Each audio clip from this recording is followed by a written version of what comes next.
Hello my dear friends, welcome back to my new lecture जिसमें हम discuss करेंगे thermochemistry. और ये एक वन शॉट वीडियो रहेगा जिसमें हम पूरा थर्मोकेमिस्ट्री को डिस्कस करेंगे। So let's start thermochemistry.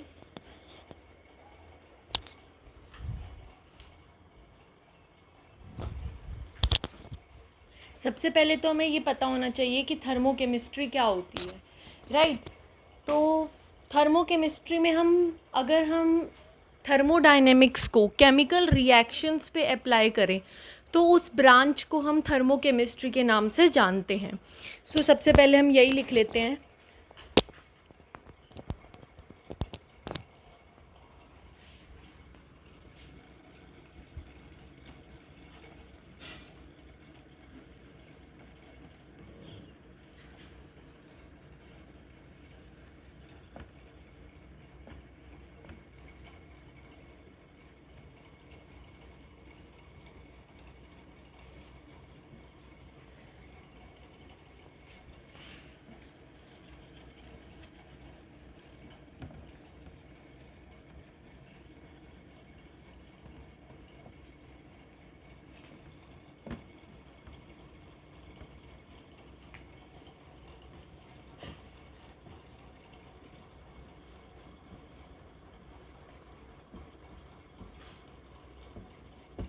Is called thermochemistry. अब हमें ये पता होना चाहिए कि थर्मोकेमिकल इक्वेशन क्या होती है। तो it is a chemical reaction जिसमें हम बैलेंस करते हैं रिएक्शन को। उसमें हम physical state of reactant and product mention करते हैं, कैटलिस्ट हो तो वो मेंशन करते हैं। मतलब हम सब चीज़ें मेंशन करते हैं, जितनी भी एक इन्फॉर्मेशन हम प्रोवाइड कर सकते हैं किसी भी रिएक्शन में, उसको हम कहते हैं थर्मोकेमिकल इक्वेशन। अगर आप इसकी डेफिनेशन लिखना चाहते हैं तो अब मैं वर्बली बोल रही हूँ। तो a chemical reaction which shows physical state and energy absorbed और रिलीज्ड इन द रिएक्शन। मतलब डेल्टा एच क्या होगा रिएक्शन का, एंथैल्पी चेंज, वो भी हमें एक थर्मोकेमिकल इक्वेशन से पता चल सकता है। नेक्स्ट, जैसे अगर मैं एग्जांपल लूँ तो मैं हेबर्स प्रोसेस का एग्जांपल ले सकती हूँ।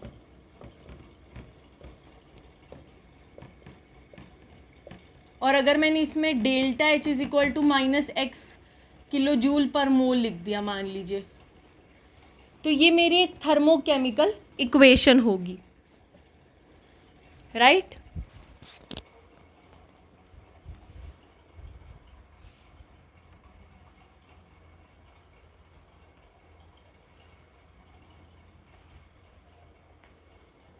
अब टाइप्स ऑफ रिएक्शंस की बात आते हैं। हमने क्या पढ़ लिया, थर्मोकेमिस्ट्री की डेफिनेशन देख ली, ये देख लिया कि थर्मोकेमिकल इक्वेशन किसे कहते हैं। अब हमें थर्मोकेमिकल इक्वेशंस के टाइप्स देखने हैं। किस बेसिस पे टाइप्स देखेंगे हम देखेंगे कि एनर्जी रिलीज हो रही है या एनर्जी एब्जॉर्ब हो रही है, एक्सोथर्मिक प्रोसेस है या फिर एंडोथर्मिक प्रोसेस है।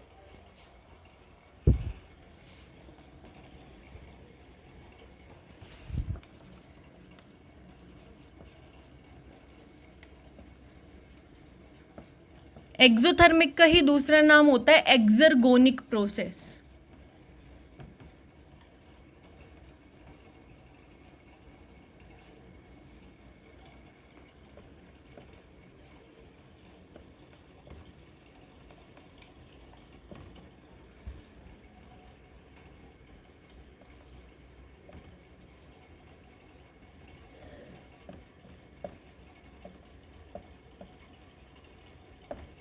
Endergonic process.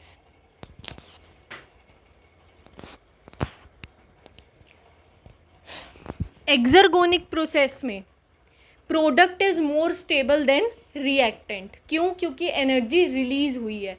और देखिए, अगर हम इसका ग्राफ बनाते हैं ना तो ये ग्राफ ऐसा बनता है। एनर्जी रिलीज हुई है, ये एनर्जी ऑफ रिएक्टेंट बताता है, ये एनर्जी ऑफ प्रोडक्ट बताता है। क्योंकि एनर्जी रिलीज हुई है तो energy of product will be less than the energy of reactant, right. और हमें पता है energy is inversely proportional to stability. तो जिसकी एनर्जी कम उसकी स्टेबिलिटी ज़्यादा, यानी कि प्रोडक्ट की स्टेबिलिटी ज़्यादा होती है देन रिएक्टेंट इन एक्सोथर्मिक या एक्सर्गोनिक प्रोसेस।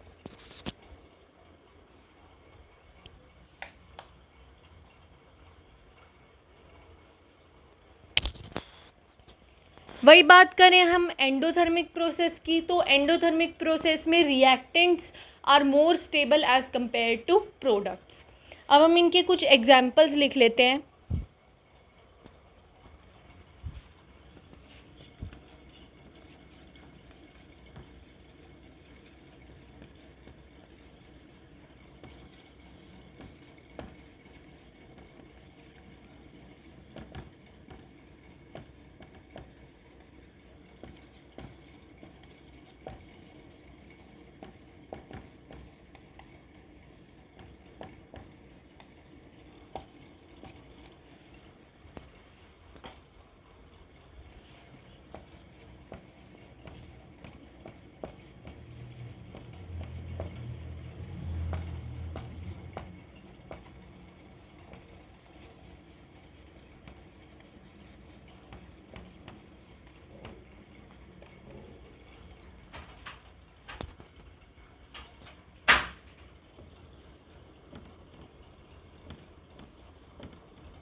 यस, तो ये सारे एग्जांपल्स, ये वाले हैं एक्सोथर्मिक के, ये वाले हैं एंडोथर्मिक के, राइट। हालांकि एग्जांपल कभी पूछे नहीं जाते कि ये वाली प्रोसेस क्या होती है, ये वाली क्या होती है, बट फिर भी मैंने एक बार लिखवा दिया है, तो अगर गलती से पूछ रहे तो आप बता पाएँ। अब हम बहुत सारी वैरायटी पढ़ेंगे, जैसे कि हीट ऑफ रिएक्शन क्या होती है, हीट ऑफ फॉर्मेशन क्या होती है, राइट, हीट ऑफ कंबशन क्या होती है, कैलोरीफिक वैल्यू किसे कहते हैं, राइट, बॉन्ड एंथैल्पी क्या होती है, बॉन्ड डिसोसिएशन एंथैल्पी क्या होती है, ये सब हमें पढ़ना है, राइट।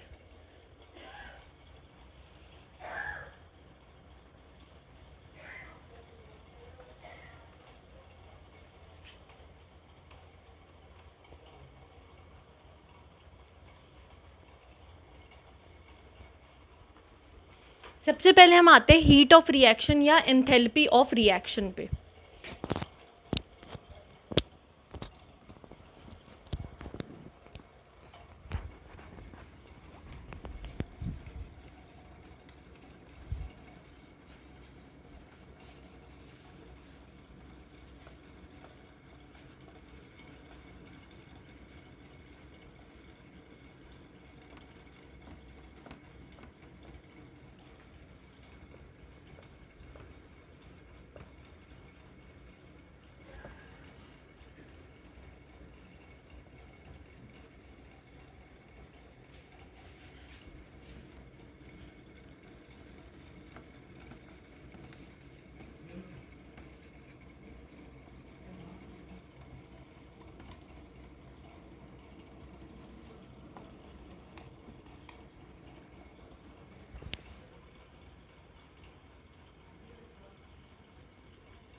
तो हीट ऑफ रिएक्शन या एंथैल्पी ऑफ रिएक्शन क्या होती है? हीट एब्जॉर्ब्ड और released in a balanced chemical equation और when reactants are completely consumed.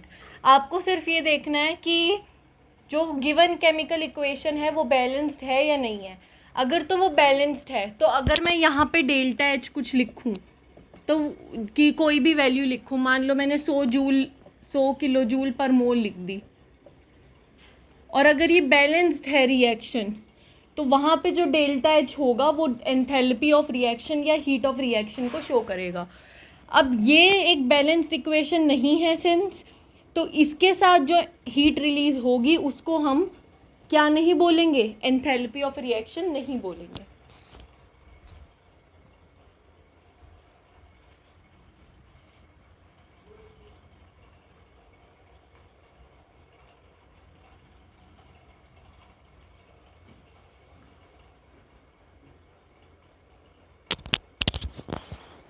अब कुछ नोट पॉइंट्स हैं, वो ये सबसे पहला तो वही पॉइंट है जो अभी मैंने लिखवाया कि heat of reaction is always calculated for balanced chemical equation.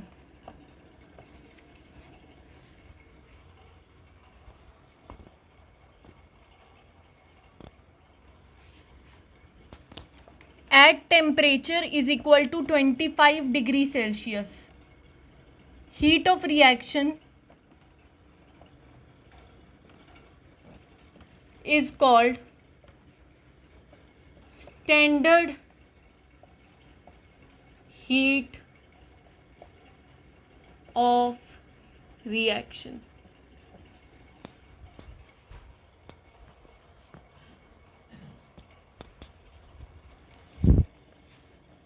Unit की बात करें तो यूनिट होती है किलो जूल पर मोल और किलो कैलोरी पर मोल।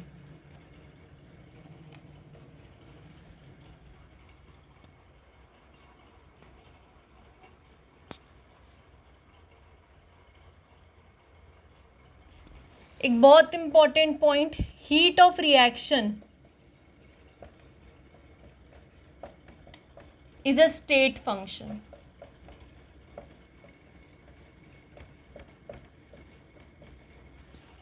Heat of reaction is a state function. हालांकि हीट जो होता है, हमें पता है हीट, वर्क, हीट कैपेसिटी, ये तीन टर्म्स क्या थी? पाथ फंक्शन थी। बट हीट ऑफ रिएक्शन हो गया तो वो क्या होगा? एक स्टेट फंक्शन होगा, ना कि path function.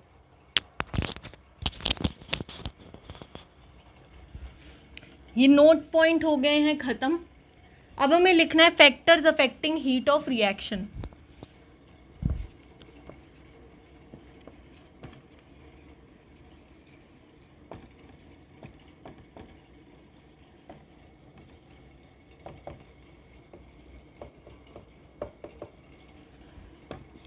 Number 1 is quantity of reactants.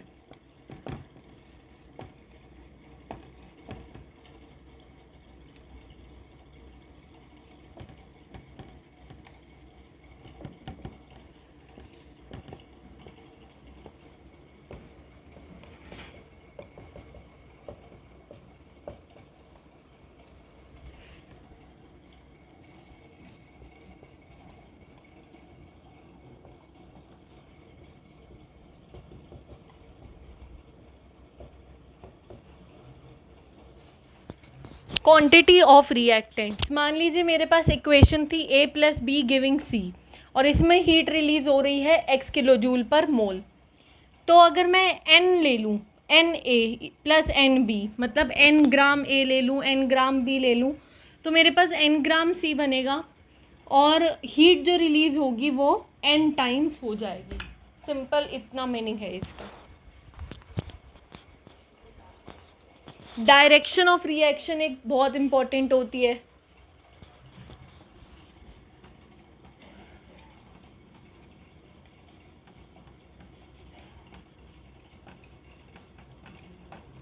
जैसे कि अगर मैं ए टू बी जा रही हूँ, तो ए टू बी जाने में अगर मेरी delta H -x kilo joule पर मोल है,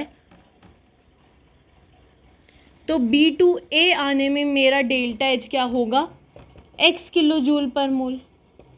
सिंपली हम माइनस साइन को हटा देंगे आगे से, राइट। तो डायरेक्शन ऑफ रिएक्शन ने भी किसको अफेक्ट किया, हीट ऑफ रिएक्शन को अफेक्ट किया। पहले उसकी वैल्यू नेगेटिव में थी, अब उसकी वैल्यू पॉजिटिव में है।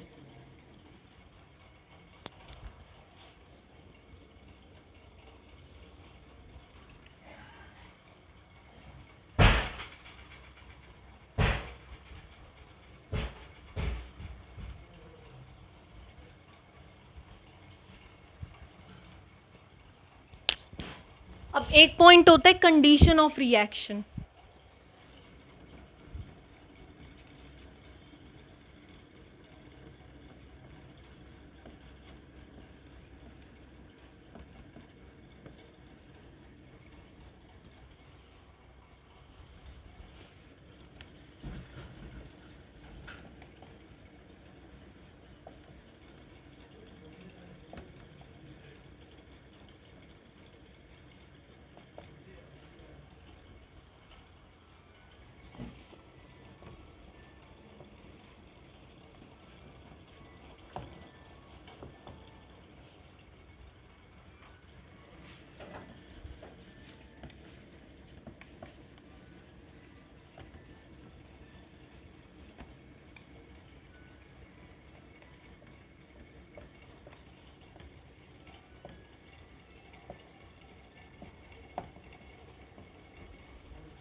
अगर तो वेसल हमारा ओपन है, तो ओपन वेसल में हमें पता है प्रेशर रिमेन्स कांस्टेंट, तो हीट ऑफ रिएक्शन क्या होगी, डेल्टा एच के बराबर। क्यों, क्योंकि हीट को हम क्यू से रिप्रेजेंट करते हैं, और हमने पढ़ा था heat at constant pressure is equal to delta H.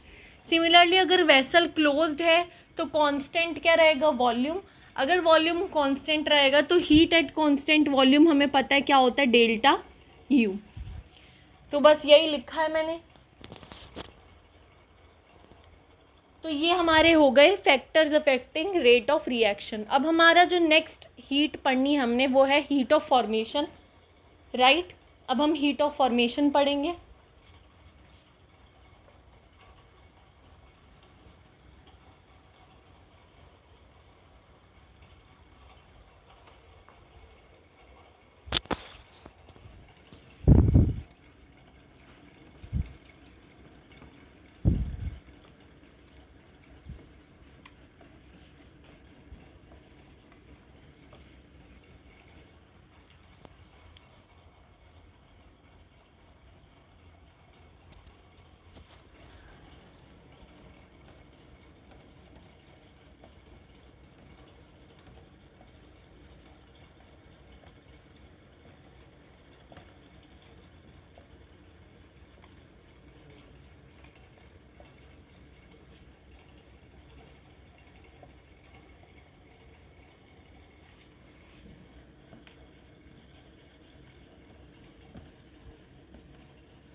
Yes, तो हीट ऑफ फॉर्मेशन क्या होता है, हीट एब्जॉर्ब्ड और released when 1 mole compound is formed from its constituent elements which are present in their standard state. उसको हम क्या कहते हैं, हीट ऑफ फॉर्मेशन कहते हैं। स्टैंडर्ड स्टेट से यहाँ क्या मतलब है हमारा, most abundant form of element at 25 degree Celsius को हम उसकी स्टैंडर्ड स्टेट बोलते हैं, राइट। जैसे कि 25 डिग्री सेल्सियस पे mercury is liquid at room temperature, right. तो मरकरी की जो स्टैंडर्ड स्टेट होगी वो मरकरी की लिक्विड फॉर्म होगी, ठीक है। जैसे सोडियम है, sodium is solid at 25 degree Celsius, तो सोडियम सॉलिड जो होगा वो क्या होगा, स्टैंडर्ड स्टेट होगा सोडियम की एट 25 डिग्री सेल्सियस। अब most stable allotrope of element, अगर एक एलिमेंट है जो मल्टीपल एलोट्रॉपिक फॉर्म्स में रहता है, उसके बहुत सारे एलोट्रॉप प्रेजेंट हैं, तो उसमें से हम किस वाले एलोट्रॉप को स्टैंडर्ड फॉर्म कहेंगे, तो वो हम लिख लेते हैं। कार्बन में हम ग्रेफाइट को स्टैंडर्ड फॉर्म कहते हैं। फॉस्फोरस में हम वाइट फॉस्फोरस को स्टैंडर्ड फॉर्म कहते हैं। और सल्फर में हम रोम्बिक सल्फर को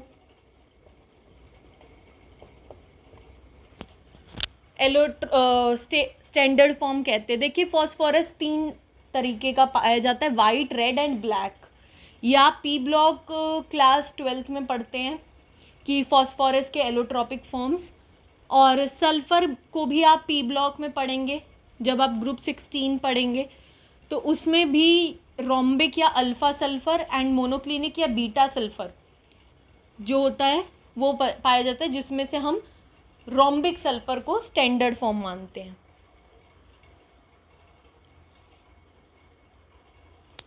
एक बहुत ही कॉमन पॉइंट है कि 25 डिग्री सेल्सियस अगर टेम्परेचर है और मैं तब हीट ऑफ फॉर्मेशन नाप रही हूँ, तो इस हीट ऑफ फॉर्मेशन को क्या कह देंगे हम, स्टैंडर्ड हीट ऑफ फॉर्मेशन कह देंगे। एक बहुत इंपॉर्टेंट पॉइंट क्या है, in standard state heat of formation of an element is zero. In standard state heat of formation of an element is zero.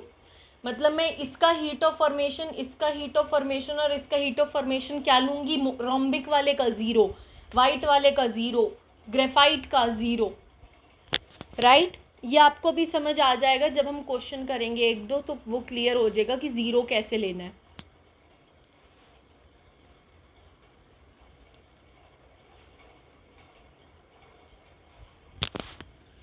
एक होता है delta H formation of reaction is equal to summation delta H of formation of product minus summation delta H of formation of reactant. ये बहुत important है और ये भी आपको समझ आ जाएगा जब मैं एक क्वेश्चन करवाऊंगी, तो आपको दोनों पॉइंट्स क्लियर हो जाएंगी कि ज़ीरो कैसे लेना है, और हमने ये प्रोडक्ट और रिएक्टेंट ये वाली जो समेशन वाला इक्वेशन लिखी है इसका क्या मतलब है।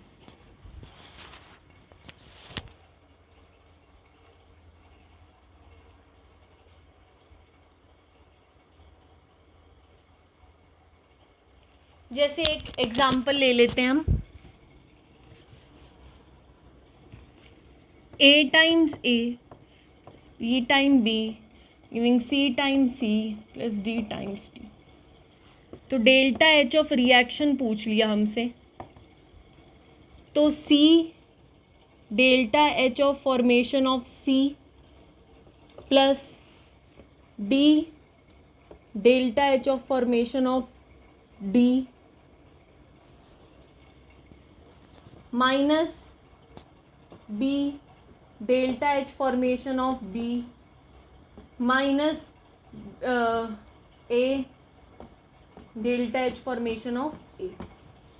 सिंपली क्या करना है, आपने जो कोफिशिएंट दे रखा है, स्टाइशियोमेट्रिक कोफिशिएंट जो दे रखा है प्रोडक्ट के साथ, पहले जैसे C टाइम्स मतलब C into heat of formation of C, D into heat of formation of D, stoichiometric coefficient into heat of formation of B, stoichiometric coefficient into heat of formation of A।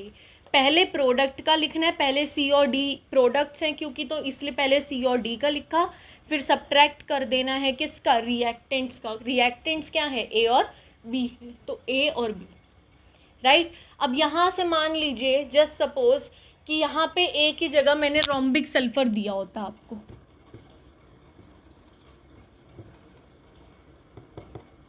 तो जहाँ पे delta H of ए आ रहा है यहाँ पे आप क्या put कर देते, ज़ीरो पुट कर देते। यही कहना चाह रहे थे हम पिछले पॉइंट में।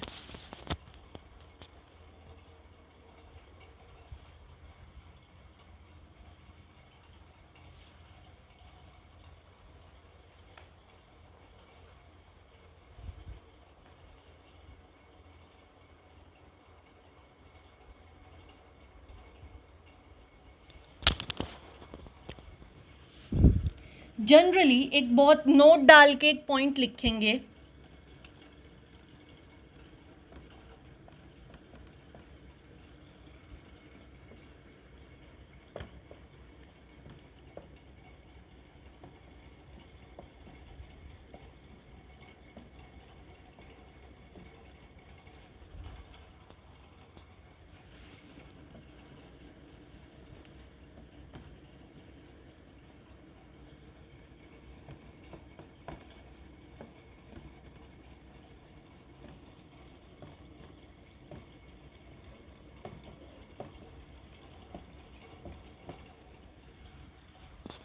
Generally delta H of formation जो होता है वो नेगेटिव होता है, एक्सोथर्मिक होता है। बट अगर मैं oxides of and chlorides of nitrogen की बात करूं तो वो क्या होता है, डेल्टा एच उसके लिए क्या होता है, पॉजिटिव होता है। क्यों? क्योंकि नाइट्रोजन की बहुत बॉन्ड एनर्जी क्या होती है, बहुत हाई होती है।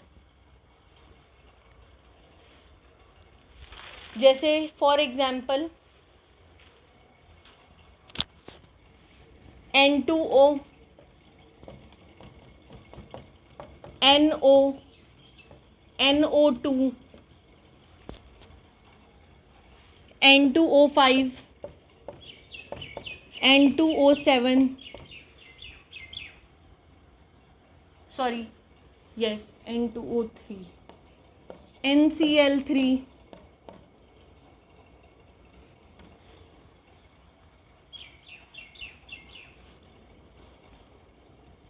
एटसेट्रा। इन सब के जो डेल्टा एच ऑफ फॉर्मेशन होगा वो पॉजिटिव होगा, ना कि नेगेटिव। ये क्या है, नाइट्रोजन के ऑक्साइड्स हैं और क्लोराइड्स हैं। अभी हमारा डेल्टा एच ऑफ फॉर्मेशन जो है वो हमारा कंप्लीट होता है। इसी के साथ हम बढ़ते हैं हीट ऑफ कंबशन पे।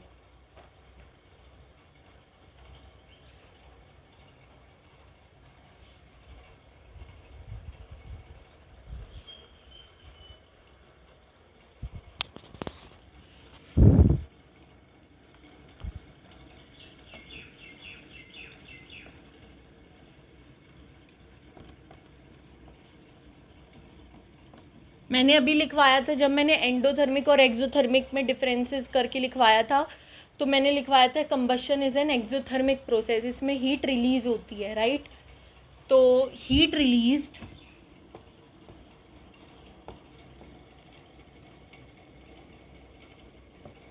when 1 mole of substance is completely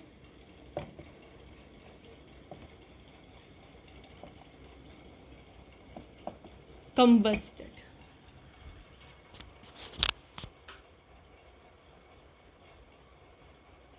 और अगर हमें ये देखना है कि कंप्लीट कंबशन हुई है या नहीं, तो उसके लिए क्या होना चाहिए, oxide should be in maximum oxidation state. ये भी लिखेंगे, इसको अंडरलाइन करके इसी के नीचे लिखेंगे oxide in maximum oxidation state. Oxide in maximum oxidation state.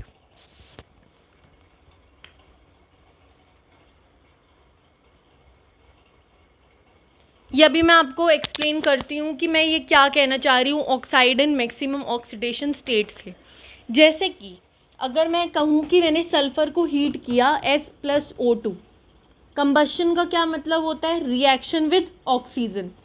तो मेरे दो चीज़ें बन सकती हैं, या तो मैं SO2 बना दूँ या मैं SO+ प्लस O2 को S प्लस O2 को SO3 बना दूँ, तो इनमें से किसको मैं कहूँगी, और यहाँ पे डेल्टा H कुछ आएगी, यहाँ पे भी डेल्टा H कुछ आएगा, तो मैं किस वाले को हीट ऑफ कंबशन कह सकती हूँ, ये हमारा क्वेश्चन है। तो अब यहाँ पे सल्फ़र की ऑक्सीडेशन स्टेट देखें तो यहाँ है +4 और यहाँ है +6, और हमें पता है कि ग्रुप 16 की ऑक्सीडेशन स्टेट -2 to +6 वेरी करती है, और मैक्सिमम ऑक्सीडेशन स्टेट क्या होती है, +6। मैक्सिमम ऑक्सीडेशन स्टेट वो SO3 में ले रखा है, तो ये वाले को हम क्या कहेंगे, हीट ऑफ कंबशन। इस वाले को हम हीट ऑफ कंबशन नहीं करेंगे।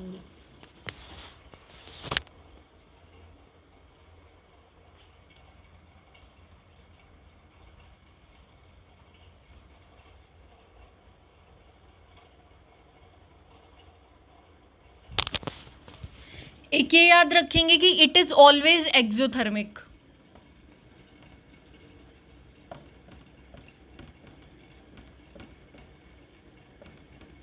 ये हमेशा क्या होगी, एक्सोथर्मिक होगा।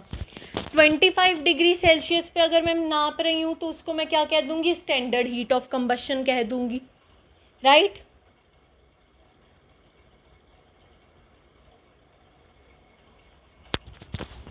इसमें ये याद रखना है कि अगर मुझे एंथैल्पी ऑफ रिएक्शन या हीट ऑफ रिएक्शन को बताना है और मुझे कंबशन का डाटा गिवन है, तो मैं कैसे करूँगी, तो हम सिंपली करेंगे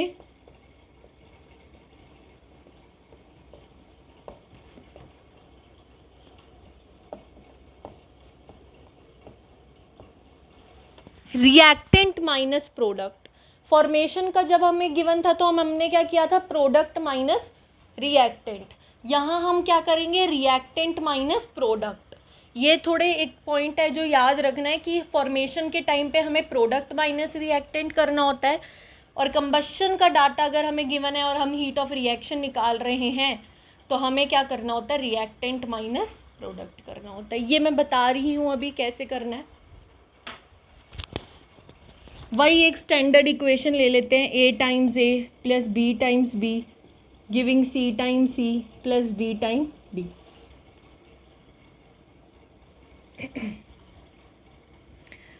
मुझे डेल्टा H ऑफ रिएक्शन बताना है और मुझे बता रखा है कंबशन का डाटा, ठीक है।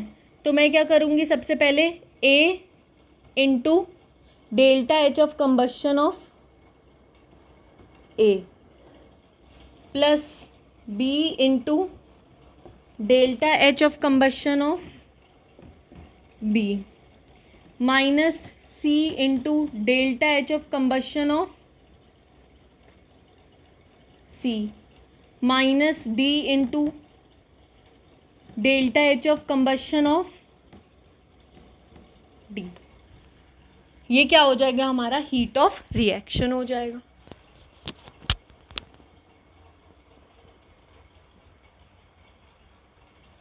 अब इसकी एक एप्लीकेशन होती है, वो होती है फ्यूल वैल्यू या calorific value. That is very important.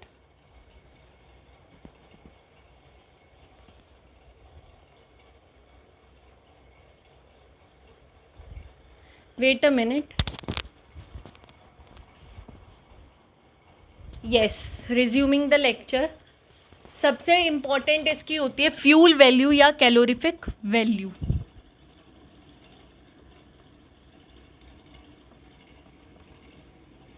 जब भी हमें किसी फ्यूल की एफिशिएंसी को कंपेयर करना होता है तो हम उसकी कैलोरीफिक वैल्यू का कंपैरिजन करते हैं, ना कि हीट ऑफ कंबशन का डायरेक्टली कंपैरिजन किया जाता है, right.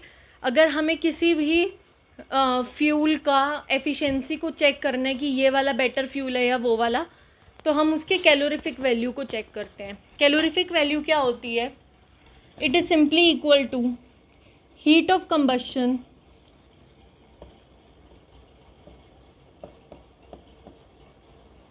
Upon molecular mass, upon molecular mass.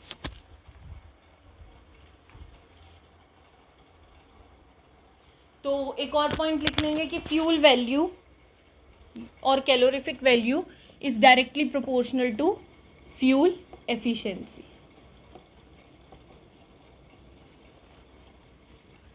तो इसके साथ हमारा कैलोरीफिक वैल्यू, फ्यूल वैल्यू और हीट ऑफ कंबशन भी कंप्लीट होता है।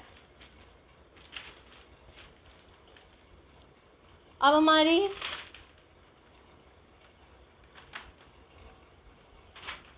पांच टाइप की और एनर्जीज बची हैं, that will be covered in the next lecture.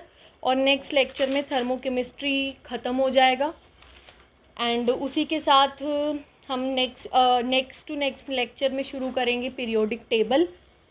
तो तब तक के लिए take care, good bye and पढ़ते रहिए, बाय बाय।